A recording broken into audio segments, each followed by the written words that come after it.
Yeah, nagsimula sa walang iwanan. Bakit napunta sa bitawan? Dati-rati ang tanging hiling ko lang ay iyong hagkan. Pero ngayon, tila ba dingding ang namamagitan. Ang dating mainit na yakap, naging kasing lamig ng ulan.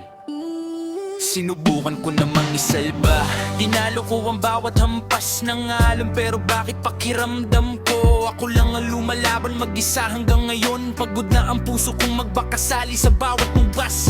Kung ang dulo rin naman pala ng lahat ng to ay ang aking pagwawakas. Sinubos ko ang lakas para lang manatili ka sa aking tabi. Pero puyat at luha lang ang naging kapalit sa bawat gabi.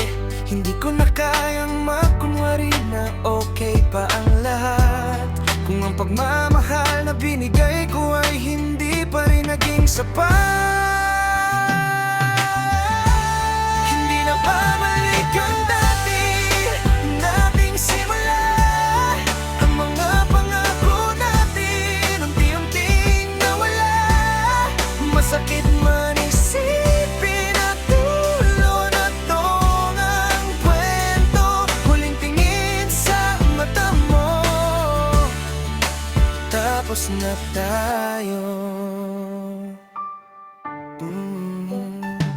Kaya heto na ang huling talata, huling tula na para sa'yo. Salamat sa mga alaala na minsan ding bumuo sa pagkatao ko. Pinapalaya na kita, kasabay ng paglaya ng sarili ko sa sakit, sa mga tanong na walang sagot, at sa paulit-ulit na bakit. Wag mo nang itanong kung may pag-asa pa, sarado na ang libro.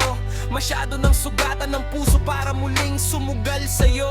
Dito na nagtatapos ang tayo, magsisimula na ang ako at ikaw sa magkaibang landas, sa magkaibang mundo natin tatanawin ang bukas. Tapos na ang pag-iyak, tapos na ang pag-aalangan. Ito ang pinakamahirap ngunit pinakatamang hakbang sa ating hangganan.